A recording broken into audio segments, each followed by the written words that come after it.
Ritani razanay malala ry Madagasikara soa ry fitaovana ena tsy miala fahoana iala deretiko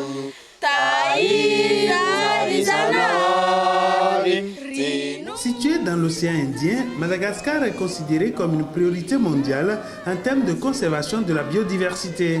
C'est dans ce pays et précisément dans la région de Menabé qu'une quinzaine d'acteurs de terrain et académiques œuvrant pour la gestion durable des ressources naturelles dans les territoires de mangrove ont posé leurs valises du 29 septembre au 6 octobre 2018 pour rencontrer les acteurs locaux et découvrir avec eux les spécificités du contexte malgache.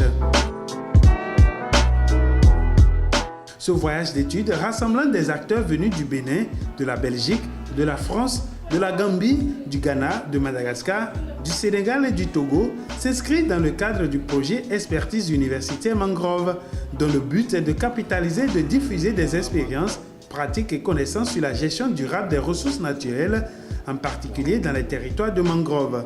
Cette initiative, portée par le consortium des ONG universitaires belges francophones Unifocop, dont ADG devenu Eclosio, Louvain Coopération et ULB Coopération, est coordonnée par Kinomé et financée par la Wallonie avec l'appui de l'Agence wallonne de l'air et du climat.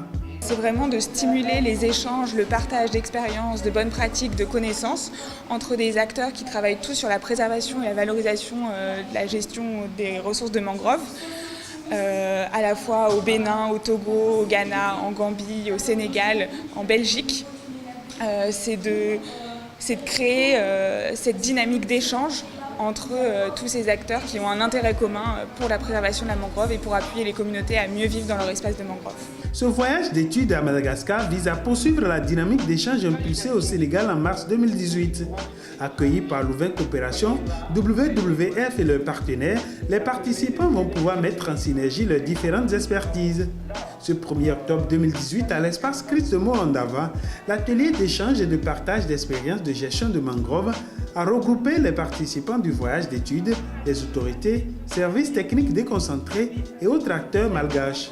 Une occasion pour les participants de découvrir les différents réseaux et acteurs œuvrant en zone de mangrove et de présenter leurs outils et bonnes pratiques de gestion des ressources naturelles dans les territoires de mangrove. On voit également des contextes différents, des problématiques différentes certes, mais de l'autre côté, on pourrait voir que les expertises sont assez dispersées et que la mise en synergie de toutes ces énergies permettrait donc de résoudre des questions spécifiques à une zone. Il arrive très souvent qu'on rencontre dans des zones des problématiques qui ont été déjà traitées ailleurs, mais juste que les gens ne sont pas ensemble pour pouvoir donc y échanger, pour faire en sorte que toute expertise disponible dans le continent et dans les deltas puisse être mise à la disposition de tout le monde. Plus d'une dizaine d'outils de gestion des ressources dans cette maquette interactive ont été présentés au cours de cet atelier. Cet outil prend la forme d'un jeu auquel les acteurs locaux présents à cette rencontre se sont prêtés pour représenter un village en Bakivao. Oui, alors, c'est un outil ludique pour apprendre à découvrir un milieu au moment où on commence à travailler. Donc on ne connaît encore absolument rien du milieu où on se trouve, on ne connaît pas très bien la structuration sociale et on ne connaît pas bien l'environnement biophysique. Et on va utiliser cette maquette interactive pour jouer avec les villageois, jouer avec des intervenants et représenter l'espace vécu et perçu par les populations locales afin de commencer, entre guillemets, à se mettre dans le bain. À Madagascar, la mangrove couvrirait une superficie de 320 000 hectares avec 7 différentes espèces. C'est l'équivalent de 20% des mangroves de tout le continent africain selon WWF Madagascar. C'est donc un contexte spécifique pour les voyageurs qui découvrent les réalités malgaches sur la biodiversité des zones de mangroves. En Bakivao, le village de pêcheurs découvert par carte interactive quelques jours auparavant, l'accueil réservé à la délégation est de taille, témoignant du rôle capital de Louvain Coopération et de ses partenaires dans la mise en place sur le terrain d'un mécanisme concret d'appui aux communautés locales. Comme succès, on peut distinguer par exemple la maîtrise des coupes illicites, qui était un phénomène très répandu auparavant, mais là, à travers les conventions collectives qui accompagnent le plan d'aménagement et de gestion des ressources naturel, notamment le mangrove, ils arrivent à le maîtriser. Ce genre de coupe illicite, ce genre de charbonnage et aussi l'utilisation des engins de pêche destructifs par rapport à l'activité de pêche. Madagascar possède une énorme richesse de biodiversité qui demeure exposée à des menaces et pressions. Avec une population de plus de 24 millions d'habitants, le pays affiche un taux de croissance démographique de 3% par an. Une inquiétude qui a besoin d'une nouvelle dynamique et d'une prise de conscience des communautés locales très accueillantes et ouvertes aux échanges. Madagascar est qualifié par les Nations Unies comme un des 25 pays avec des taux d'augmentation de population les plus importants. Et par rapport à la zone du delta où nous travaillons, la zone de mangrove, nous avons une étude qui remonte de 2009 qui montre que c'est une zone où il y a une immigration importante de population, immigration interne, c'est-à-dire interne à la région, mais également externe de gens qui viennent s'installer, qui viennent d'autres régions. Cela donne une pression anthropique importante sur les ressources de mangrove et donc un challenge important en termes de solutions appropriées. Travailler sur les questions liées aux mangroves nécessite beaucoup d'énergie et d'endurance. Nous sommes le jeudi 4 octobre 2018. Les participants montent à bord de ces bacs, direction Kadaï, où ils visiteront un site de restauration de mangroves. Ici, les déplacements dépendent des marées. Après un quart d'heure de navigation, les voyageurs sont bloqués par la basse marée. Tout le monde a le pied à terre. Un fait qui montre les contraintes des habitants du milieu et du travail de développement et conservation dans ces zones. Là, on est un peu obligé de rester ici parce que par rapport aux marées, comme on voit là, on est bloqué. La marée est encore basse. On s'est référé à un tableau de marée hier. Normalement, ça devait être haut à cette heure-ci, mais par rapport changement climatique et tout ça, c'est un parfait exemple. La contrainte n'a pas ralenti l'ardeur et la volonté des voyageurs. Après une demi-heure d'attente, ils reprennent le chemin pour découvrir le site Lantrano Kaolo, situé à 2 heures de marche de Belou. Dans les années 53, les communautés de ce village avaient détruit les mangroves au profit de la riziculture. Avec la salinisation du milieu, la production du riz a entièrement chuté et le site, devenu désertique et abandonné. En 2007, la communauté locale prend conscience de l'enjeu et entame des actions de restauration avec l'appui technique de la Direction régionale de l'écologie et des forêts et le soutien de WWF. C'est une réussite, ça c'est impressionnant.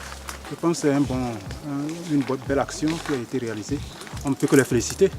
Aujourd'hui, plus de 100 hectares de mangroves sont restaurés. Ce village, cet endroit-là, depuis 1979 jusqu'en 2007, était vraiment un endroit isolé. Personne ne voulait venir ici.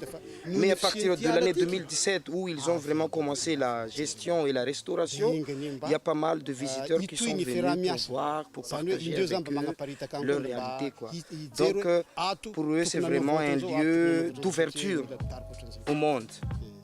Cette expérience réussie est basée sur la connaissance locale ainsi que sur l'implication des jeunes qui sont sensibilisés sur la gestion durable des ressources et des écosystèmes. Dans ces zones de mangroves, l'ouverte coopération a mis en place un mécanisme d'appui aux communautés locales pour la valorisation économique. Des activités d'apiculture, de pisciculture et de tourisme sont développées avec les communautés. I realized that in the community they don't have any economic activities. So if we have savings and loans where people can give token, they just contribute very small amount of monies where they can take loans, small loans from this money and pay some service, some interest, small interest. And with this money, they can now enter into some businesses and then they will not depend entirely on the natural resources. À Madagascar, on découvre également des pratiques endogènes de gestion des ressources. À l'image du Bénin où la divinité Zangweto est utilisée pour protéger les mangroves, le village de Kivalu utilise la méthode de sacralisation pour la protection des ressources halieutiques lors de la clôture d'une réserve temporaire. Par ce geste, le sage officiant cette cérémonie qui a regroupé les populations de ce village interdit la pêche dans cette zone jusqu'en février 2019. Ça me fait penser également chez moi. Ce n'est pas dans la mangrove, mais en période de début de fructification des mangues. Les enfants, les femmes aiment manger les mangues vertes. Alors il y a un truc bien de chez nous qu'on appelle le kankuran, qui sort, qu'on fait sortir chez nous, en tout cas pour interdire. On dit à partir d'aujourd'hui, il est formellement interdit de cueillir des mangues. Et c'est jusqu'à maturité, et c'est le même truc qui reviendra pour dire à partir d'aujourd'hui, vous pouvez utiliser le monde. Donc, c'est respecté strictement. Ce voyage d'études à Madagascar a permis de développer et de renforcer le lien et les échanges entre les différents réseaux existants. Le réseau Miari à Madagascar, le collectif Saint-Delta au niveau du Sénégal et le collectif des deltas du golfe du Bénin. Courant février 2019, un troisième voyage sera organisé au Togo et Bénin, zone d'intervention de ILB Coopération. Ce voyage permettra de découvrir les initiatives et spécificités du contexte togolais et béninois et surtout confronter les enjeux du terrain avec les connaissances scientifiques. Il sera organisé un colloque multi-acteurs qui rassemblera représentants des communautés, acteurs de terrain et scientifiques afin de créer un espace de dialogue entre les différents acteurs impliqués dans la gestion durable des ressources naturelles dans les écosystèmes de mangroves.